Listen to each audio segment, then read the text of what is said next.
नमस्कार दोस्तों, मैं साधना सिंह अपने चैनल भक्ति सागर में आपका स्वागत करती हूं। और आज की वीडियो में मैं बात करूंगी आषाढ़ महीने में पड़ने वाली योगिनी एकादशी के बारे में।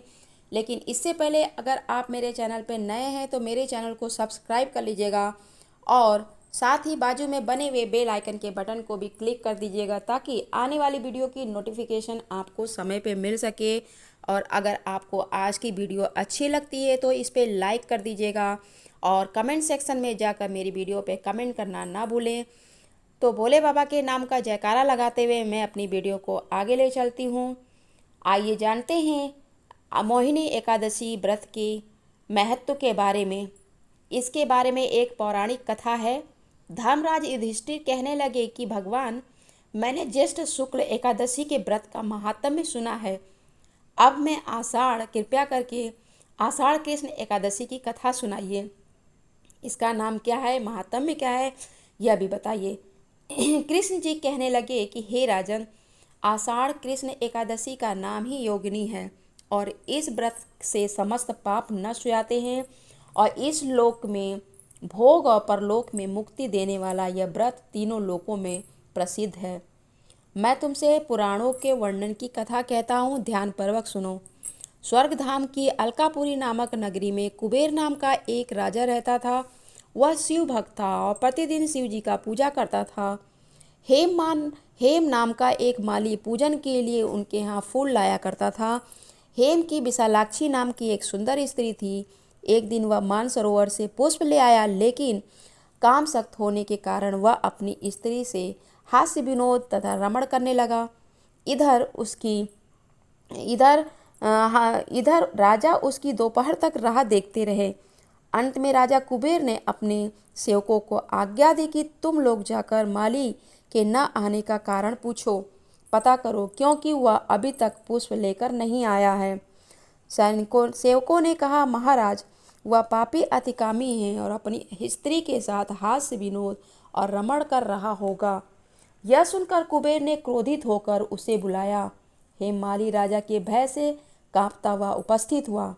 राजा कुबेर ने क्रोध में आकर कहा, अरे पापी नीच कामी, तूने मेरे परम पूजनीय ईश्वर श्री शिव जी महाराज का अनादर किया है। इसलिए मैं तुम्हें शाप देता हूँ कि स्त्री का वियोग सहेगा और मृत्युलोक में जाकर कोढ़ी होगा। कुबेर के शाप से हमें हेम माली का स्वर्ग से पतन हो गया और वह उसी क्षण पृथ्वी पे गिर गया। भूतल आते ही उसके शरीर में श्वेत कोढ़ हो गया। उसकी स्त्री का भी उसी समय अंतर्ध्यान हो गया और मृत्युलोक में आकर माली दुख भोगे भयानक जंगल में जाकर बिना अन्न और जल के भटकता रहा। रात्रि में नींद भी नहीं आती थी, परंतु शिव जी के पूजा के प्रभाव से उसे पिछले जन्म की स्मृति का ज्ञान अवश्य रहा और घूमते घूमते एक दिन वह मार्कंडेय ऋषि के आश्रम में पहुंच गया, जो ब्रह्मा से भी अधिक वृद्ध थे और जिनका आश्रम ब्रह्मा जी के सभा के समान लगता था। हेममाली वहां जाकर उसके पैरों में पड़ गया। उसे देखकर मार्कंडेय ऋषि बोले, तुमने ऐसा कौन सा पाप किया है जिसके प्रभाव से तुम्हारी ये हालत हो गई है। हेममाली ने सारा वृतांत कह सुनाया। यह सुनकर ऋषि बोले, तुमने मेरे सामने सत्य वचन बोले हैं, इसलिए मैं तुम्हारे उद्धार के लिए एक व्रत बताता हूँ। उन्होंने उसे योगिनी एकादशी का व्रत करने के लिए कहा। हेममाली ने विधि पूर्वक योगिनी एकादशी का व्रत किया और इस व्रत के प्रभाव से कुष्ठ रोग से मुक्ति पाकर अपने पुराने रूप में आ गया और पत्नी के साथ सुखी जीवन बिताने लगा। योगिनी एकादशी तिथि का आरंभ 23 जून को रात 9:41 से आरंभ होगा और 24 जून की रात को 11:12 पे इसकी समाप्ति होगी। योगिनी एकादशी के पारण का समय 25 जून को सुबह 5:41 के बाद और 8:12 से पहले कर लेना है। पारण की कुल अवधि 2 घंटे 28 मिनट की है और इसी बीच में आपको पारण कर लेना है। योगिनी एकादशी का व्रत सभी व्रतों में महत्वपूर्ण माना जाता है। इस व्रत को करने से भगवान विष्णु का आशीर्वाद मिलता है और पापों से मुक्ति मिलती है। योगिनी एकादशी का व्रत भगवान विष्णु की पूजा के लिए समर्पित होता है और आषाढ़ महीने की कृष्ण पक्ष की एकादशी को योगिनी एकादशी कहते हैं।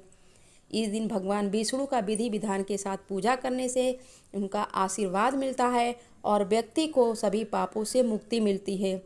कहा जाता है कि मात्र योगिनी एकादशी के व्रत से 88,000 ब्राह्मणों को भोजन कराने जैसा पुण्य मिलता है। योगिनी एकादशी का व्रत तभी पूर्ण होता है जब विधि विधान के साथ पूजा की जाती है।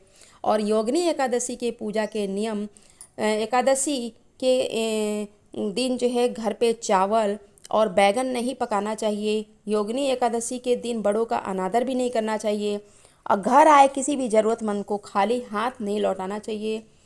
एकादशी के एक दिन पहले यानी 10वीं तिथि से ही ब्रह्मचर्य का पालन करना चाहिए। सभी एकादशियों की तरह योगिनी एकादशी व्रत के नियम भी एक दिन पहले यानी 10वीं तिथि से ही शुरू हो जाते हैं और आपको एकादशी व्रत का पालन 10वीं की रात्रि से ही करना है। 10वीं वाली रात्रि को बिना नमक वाला भोजन और सात्विक भोजन करना है। एकादशी के दिन सुबह जल्दी उठना चाहिए और साफ सुथरा कपड़ा पहनकर घर के मंदिर में दीप जलाना चाहिए और व्रत का संकल्प लेना चाहिए। पूजा की चौकी पे लाल कपड़ा बिछाएं या पीला कपड़ा बिछा सकते हैं, क्योंकि भगवान विष्णु को पीली चीज़ें बहुत पसंद होती हैं, इसलिए पीला कपड़ा आप बिछाएं। और उसके बाद जो है उस चौकी पे भगवान विष्णु का प्रतिमा या चित्र स्थापित करें और भगवान को पूजा में पीले फूल, मिठाई, पीले फल इत्यादि अर्पित करें। भगवान विष्णु को पीला रंग अत्यधिक पसंद है। पूजा में भगवान विष्णु को तुलसी का पत्ता जरूर चढ़ाएं, क्योंकि तुलसी के पत्ते के बिना भगवान विष्णु की कोई भी पूजा पूरी नहीं मानी जाती है। पूजा के बाद आरती करें और हाथ जोड़कर उनका आशीर्वाद लें। अभी तक के लिए वीडियो में बस इतना ही और देती हूँ अपनी वीडियो को विराम। तब तक के लिए धन्यवाद।